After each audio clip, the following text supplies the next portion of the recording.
As of yet, I've not turned the corners in, bound it or anything. It's just been quilted, just a square, well, rectangular bit of material, and I've just quilted it, and now I'm going to actually use this for a pocket on it,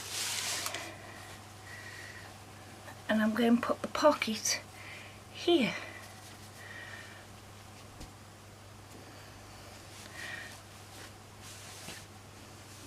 It'll go over my quilting lines, but it doesn't matter. So I only needed basically half the size of this. So we'll move the quilted apron out of the way. And I'll cut this in half. And there it is. That's going to be my pocket. Now obviously I want it lined. So the material I've used on the back of the apron, see if I can find some more of that. And one thing that bored me at school, you've got to be exact and all the rest, and follow the pattern, the recipe exactly. And that did my tree in. That's why I wasn't very good at it, because I'm not very good at following directions. So there's my pocket lining. That's right side up, and we've got the jiggies, the horses, the right side up. I'm going to now sew it up there and around and leave a hand-sized gap. And my hand is what? 4 inches? So I'll leave a gap of about 4 inches so I can get my hand in and turn it the right side out. So I'll do that and then I'll show you. I mean, you possibly may know the channel by the colours I've used.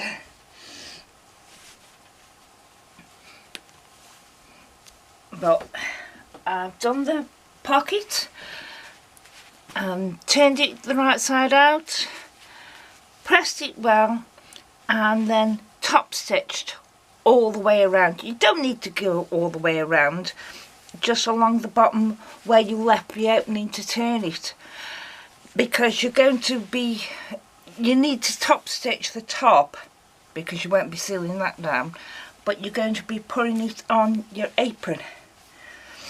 Now I'm going to have a look at the words and then position the pocket on, and I'm just going to stitch all the way around it and then straight up the middle. I'm not sure if I showed you this on the beginning sewing series. If you start at the edge, it's quite easy to hold your tails. But if you're starting further in, it means either you've got long tails to hold or you pull your bottom thread up. This is exactly the same as when you thread your bobbin and you pull that up. You get your top tail from your top bottom. Oh, can't speak today. Put your foot and needle exactly where you want them to go.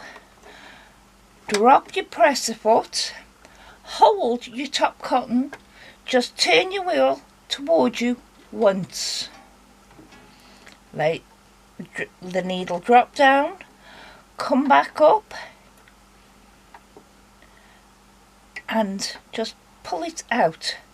And you can see that this bottom cotton comes up and you can pull it and it's now up completely, so you can hold your threads, and then you do as you would normally do if you're sewing on the edge.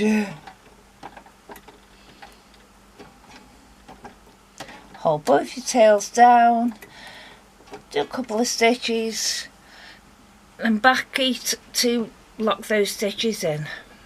Go as slow as you need or as fast as you want. But don't let speed be the thing that makes you inaccurate.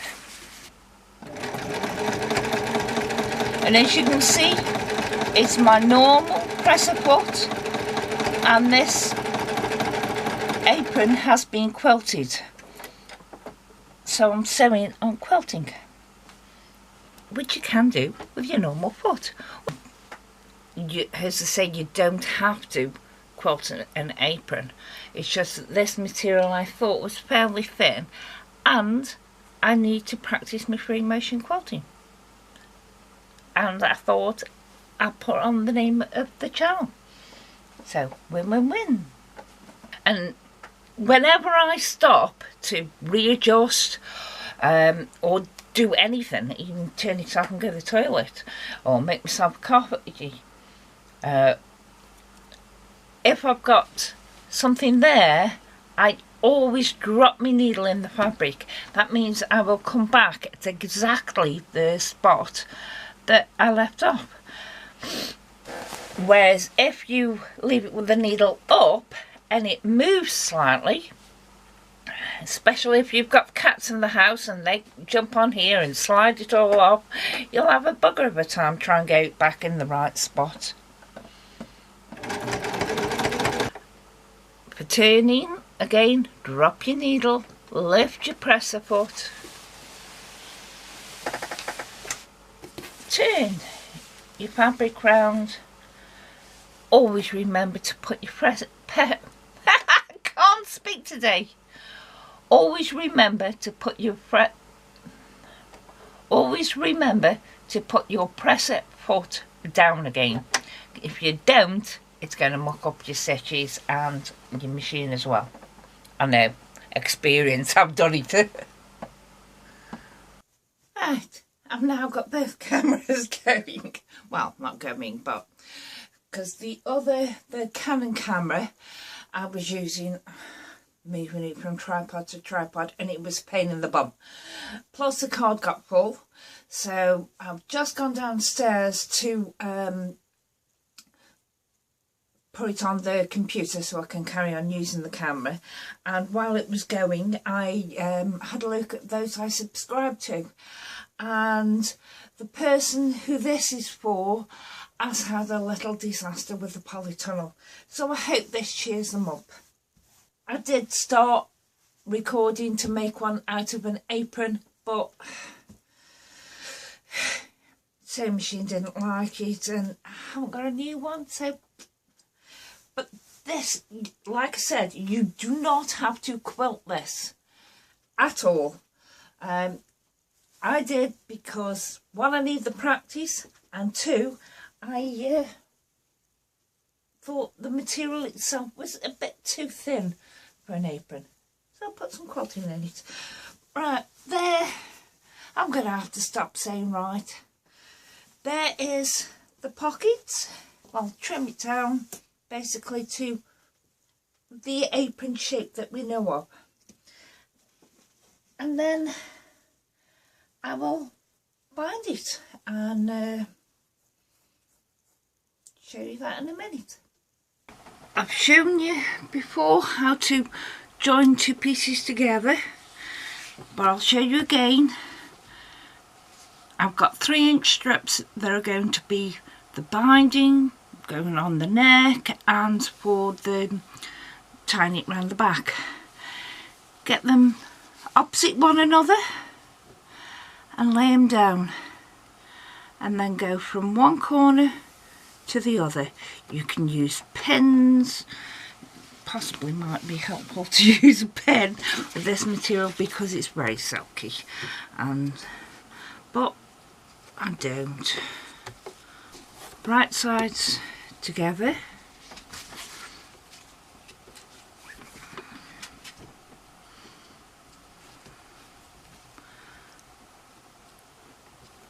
I let them overlap slightly so I can see where the end is, which is there.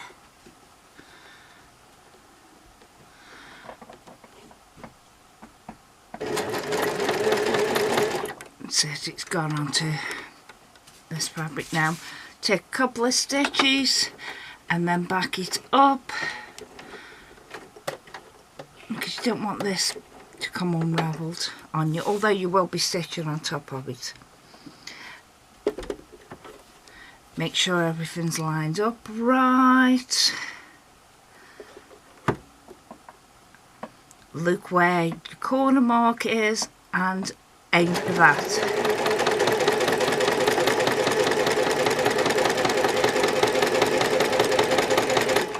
You can draw a line on it, tailor's chalk or whatever. You can do different things. You can pin it and that, but I don't bother. See, and just check that you're coming out right. The binding is right, so now I can cut this off.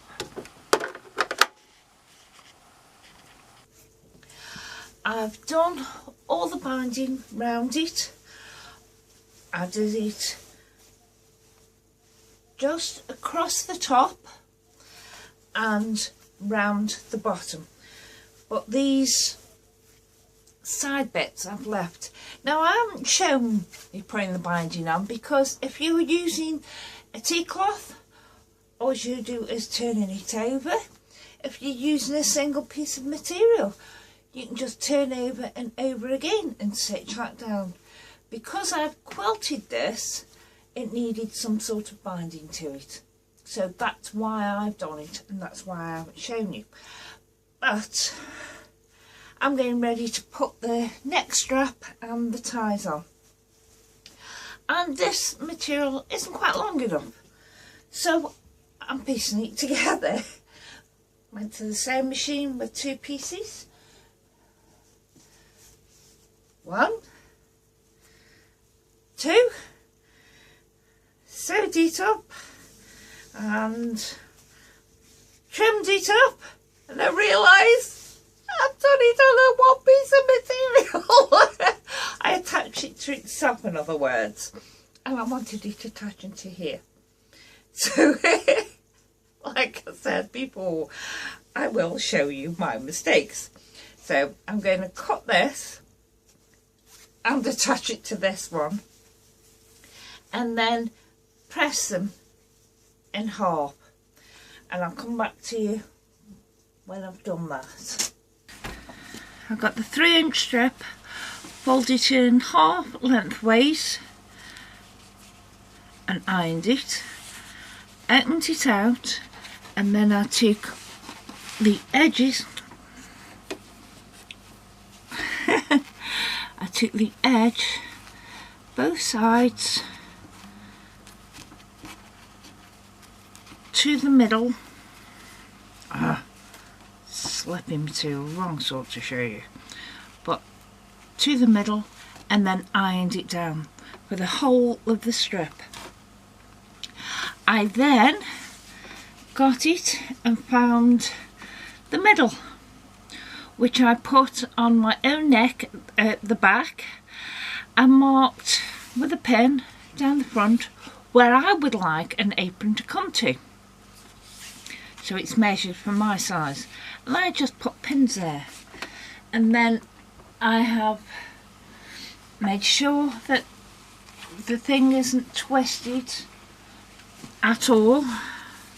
Here's the neck, if you can call it the neck, and I have pinned it down both the sides. So I'm just going to stitch that now, and I'll come back to you. I have stitched the binding onto the back, and they're like shoulder bits on both sides. Stitch it to the back, because if you were hand sewing your binding on, you can stitch it to the front and then hand sew it down, but I'm machine sewing it. So I stitch it straight stitch to the back, turn it over, and then put the fancy stitching on as I've done around the bottom. Now it's one continuous length. Now if you wanted to do just this and then sew it on at the corners for the neck and underneath the arms, you can do.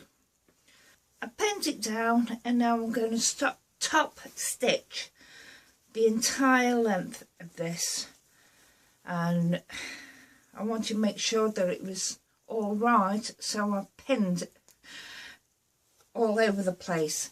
And well, there many pins in it, a porcupine or a hedgehog would be really proud of it. But I'm just going to top stitch all this down. I'm going to turn my ends in as well, so that they don't fray. And I'll start it off like that. So there we have it, sewn all around, and the apron is now done.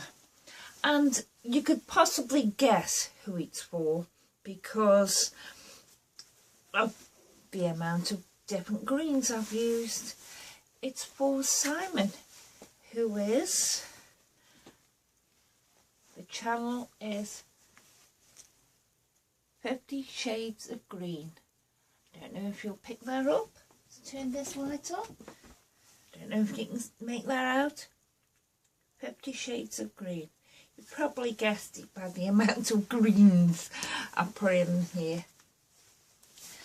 And you're possibly wondering why I'm doing this with Simon. It's basically because to show my appreciation. He, ever since he's subscribed to my channel, he has watched and commented on nearly all of my videos. And he's brilliant. So this is my little way of saying thank you very much, Simon. I hope everything goes all right with your polytunnel. This is on its way. As soon as I can find an envelope or something to put it in. So, thank you. Bye.